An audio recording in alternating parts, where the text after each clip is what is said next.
What do you call Bruce Banner when he won't talk to you? The Incredible Sulk.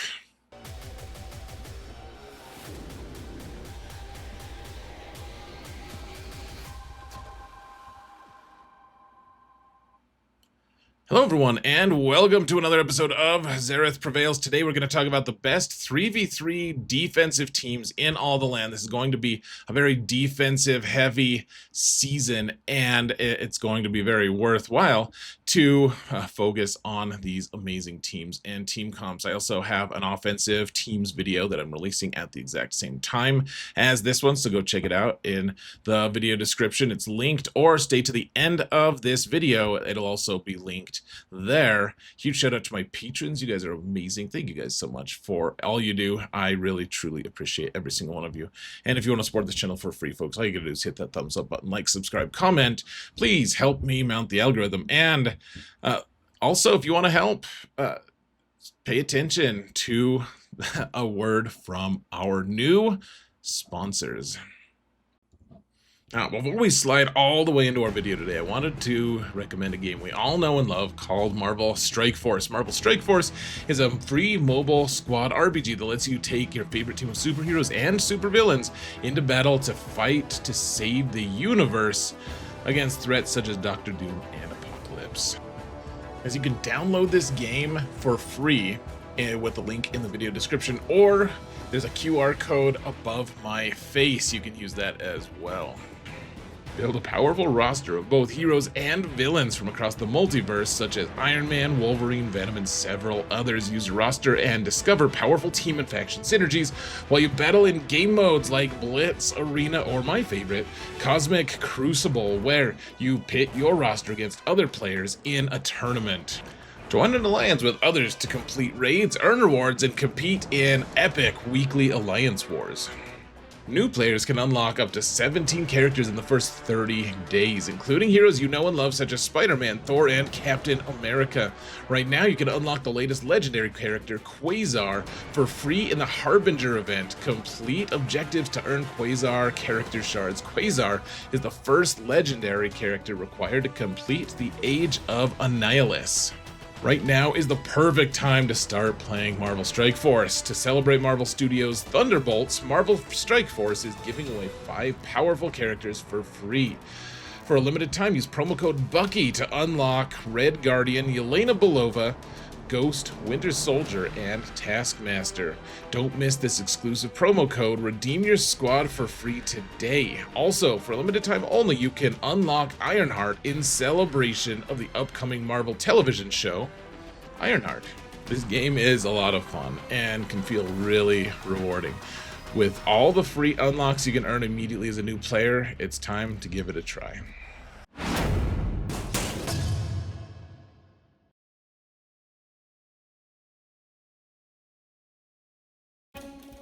All right, how about that, folks? We got sponsored.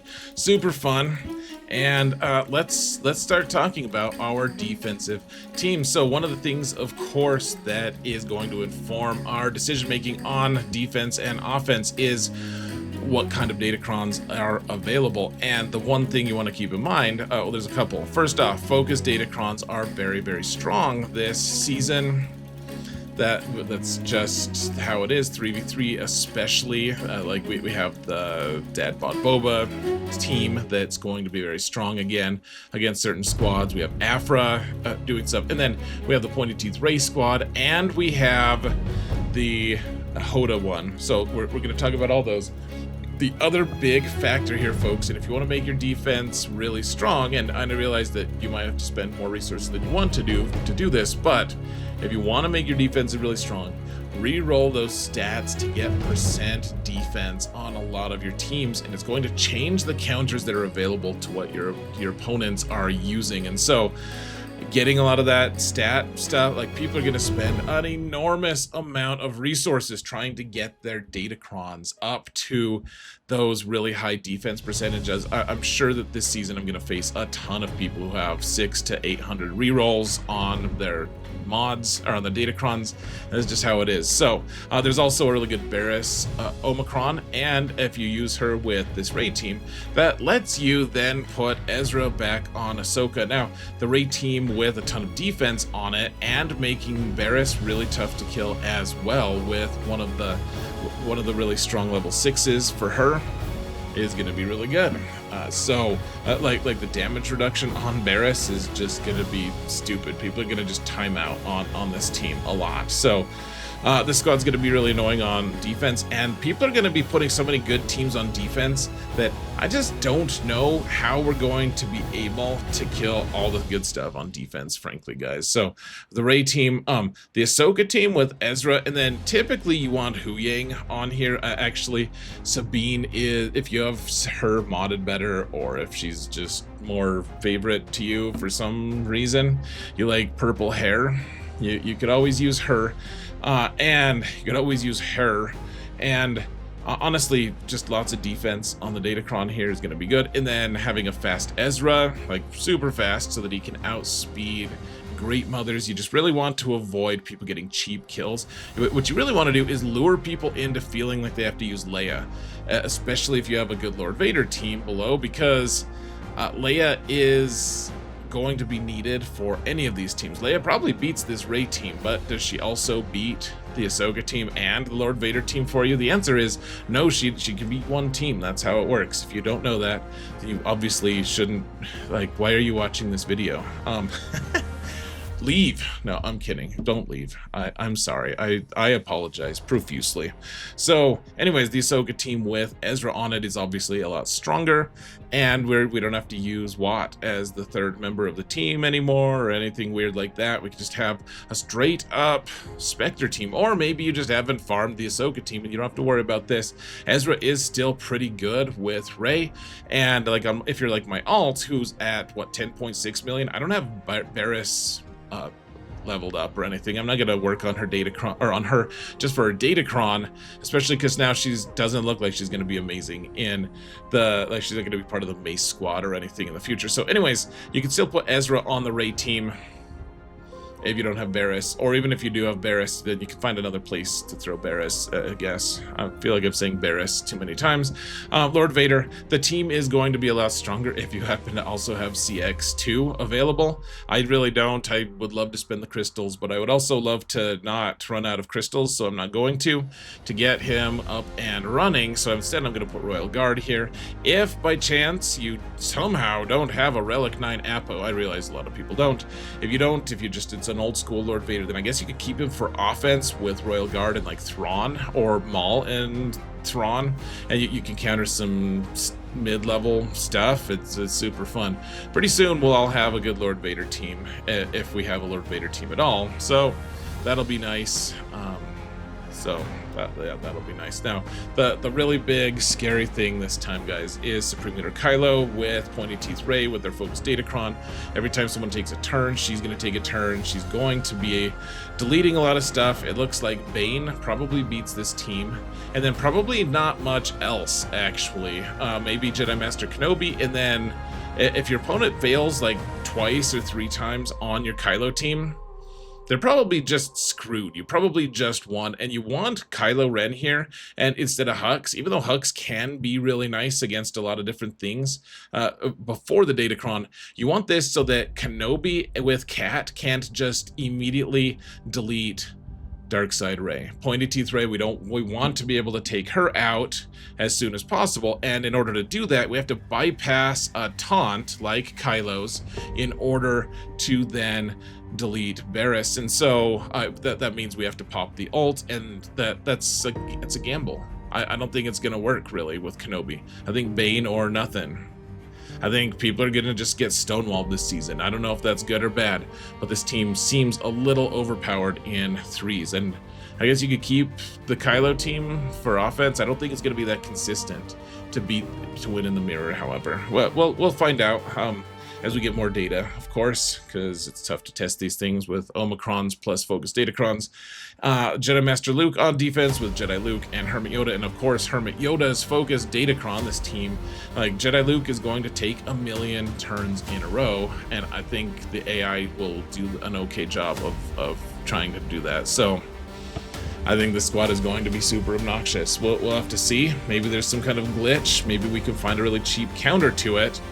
I'm just not sure. I think it's going to do a crazy amount of damage and get the ult really fast, because Jedi Luke is just going to take turn after turn after turn after turn after turn, and get half of those turns are going to be getting the ult meter up. So definitely work on that squad, guys. So this comment was from the offensive team's video. If you watched that, then haha, isn't that funny? And if you didn't watch it, then just suffer knowing that the joke went over your head.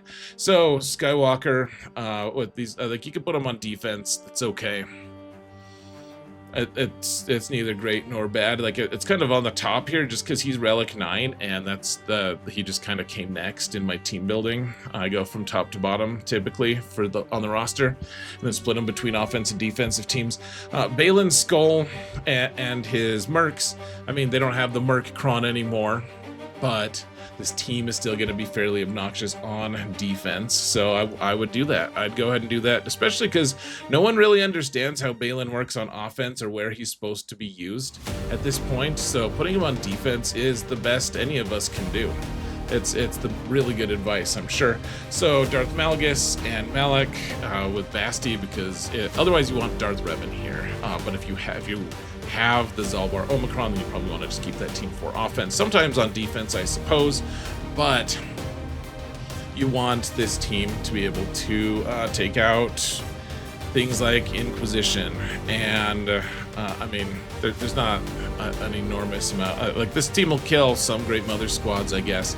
On defense, however, so like I've said, that you can take some things out on offense with it. On defense, however, if you have some defense set crons, it's going to be very challenging to beat, because you're also not going to face Jedi teams with Jedi Luke in them just deleting you. Like, it's going to be a very challenging time for people trying to counter your Darth Malak team, because the number one counter for it with Jedi is just kind of gone, because it's going to be on defense a lot. And otherwise this team is going to lift do so well on offense, they're not going to want to waste Jedi to take out your Malgus squad. So this is kind of an opportune time to make the Malgus squad really strong, or put them on defense. Boss Nass with Tarpals, or with the Phalanx and the Datacron that goes with them, seems pretty strong.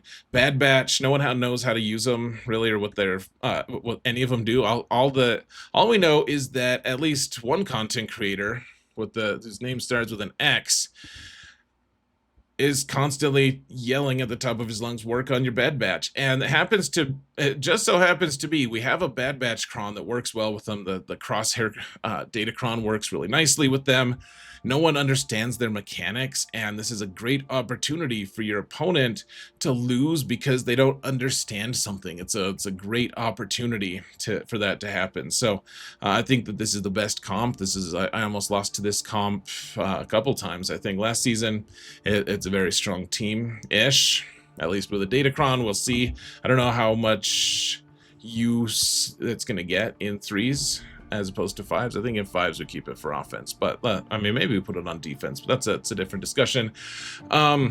Okay, so I have Temple Guard. I was stupid and bought this cron, or bought this thing because I wanted the Focus Datacron, and now I have 2 of them. I'm probably going to use the Focus Datacron with this squad. If you don't have the Focus Datacron, that's fine. There's still Jedi Vanguard Datacrons out there, and they have the damage reduction level 6, which makes it incredibly difficult to kill this squad. So Shock T instead of Temple Guard is still probably going to be a fairly obnoxious team comp, and Jocasta is probably going to get her lightsaber gun out and do some annoying stuff. This is going to be a very frustrating team, I think. Even if you don't have Mace, I think you're going to be able to make a dent with this squad on defense. This kills me, guys. I hate doing this. I don't want to do this, damn it all. But Seer with Starkiller and Malicos is just such an obnoxious, one of the best teams you can place on defense. I just don't know what's gonna beat it. Like Treya just doesn't win. It doesn't work. I don't like, there's a lot of teams that don't work. People are gonna have to use something substantial, like put it in the back zone and watch your opponent just wilt and get sad. And as you yourself are wilted and sad for not using it on offense, it's a tragedy. But this is also, I put difficulty level here because if you want your offense to be easier and your opponent's offense is therefore easier, then keep this for offense and it'll kill some stuff, some important stuff. It's true. It's going to be really good for offense. But if you want to take the leap of faith that your offense is going to be able to get through your opponent anyways, put this on defense and watch them just combust. All right, or maybe I'm wrong and you'll just lose a lot of embarrassing losses. That'll be fun. So Queen Amidala, this team, if you don't have the Krennic, if you don't want to use the Krennic one with an actual Krennic team, like I'm doing that this season, then this is a great target to put your Krennic level 12 on. Just keep in mind that Omicron does not have any defense on it. Okay, it's just not, it's not going to make the team tougher to kill necessarily. There are a lot of awesome synergies with this, with the Focus Datacron with these guys, so definitely a decent team. I just don't be under any illusions that this team is going to be like transcendent. I do think it's going to end up, probably Treya just kills it a lot this season is my guess, but maybe Treya can't quite do it either. We'll have to see. After looking at the stats from last season, the Count Dooku Datacron with Watt is the thing that stops a lot of teams. It doesn't stop all of them. There's a lot of teams that just run through it pretty easy. But if you throw this team on defense, I guarantee you that your opponent will spend at least like a few seconds. They will at least be inconvenienced in the sense that they have to attack. That's all I can promise. But one nice thing is it does, like Darth Sidious has like a 50% win rate, that they're not going to be able to use Darth Sidious to beat this team, which is something we're looking for. The Finn Finzori team, this is one of those that's like, well, Sidious probably beats this pretty consistently, but if you really need a team on defense and your opponent doesn't have Sidious, or even if they do, but they're going to use Sidious on something else, this team still has a little bit of spirit left. Like, it's less and less viable on defense. Unfortunately, make your resistance hero Finn really fast and then get real sad when your opponent uses something that doesn't care about that crazy speed. If you have them, I guess just throw them on defense because no one's ever faced the Grand Moff Tarkin team yet. I don't have them, like having them equals having relics, but I would throw them on defense for at least the first go around, until we find some kind of counter to this squad. I'm sure that it's counterable by something, but I personally have given no thought to it. Okay, so the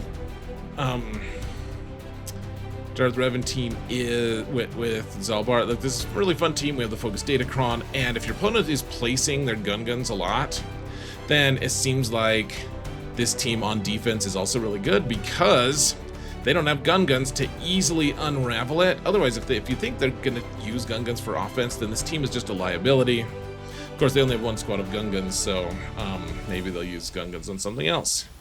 Let's see, Dr. Aphra on defense. So this is the version, if you're going to use Jabba to solo things, like I was kind of talking about in the offensive teams video, then you can afford to put Chrysanthemum with Dr. Aphra and just throw him with the Focus Datacron on defense. It's not going to hold against everything, but it does hold against quite a bit. Yeah, like I beat Seer Malikos team with this on defense last season, for instance. It's fairly obnoxious. The Focus Datacron makes it really strong. Of course, you're missing out on Dr. Aphra's excellent offensive abilities. If you want to put really high defense on this, on the Great Mothers team, like defense percentage, the stat, it's like Spaceballs, the movie. Defense percentage, the stat. This team is just going to be really obnoxious, it looks like. I can't guarantee that it's going to hold against like all the things, but it does seem like this team is going to be fairly obnoxious. I do tend to think that this team is, I mean, if your opponent has a really strong Darth Revan with Zalbar, then I don't know. This team is a liability. Like, that's if you have enough defense on them, though, you might be able to stall them out. Of course, you're going to have armor shred on them. This team seems risky, but it is an option if you're out of options. The Tuskens, unfortunately, guys, this is a team that Darth Sidious just melts.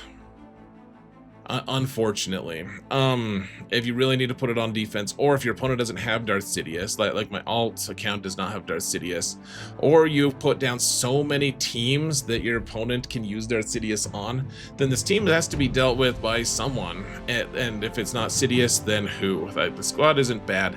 It's just right now at a kind of positional weak point against one specific Datacron that will go away next 3v3. And then finally, the team that I threw on during my offensive teams video.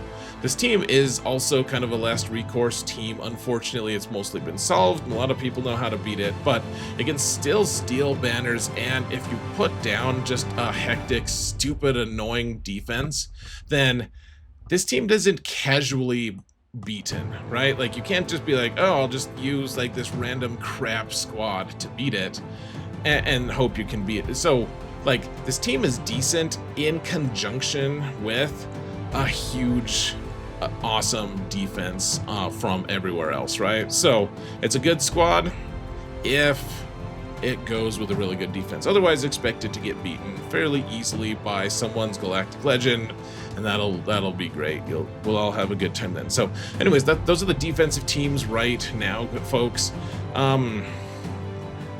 This season's going to be a very interesting one. I think we could really just see a lot of people fail to full clear this season, and buy a phone protector, because you might throw your phone and try to destroy it, and you protect your phone from yourself, guys. I would advise that as well.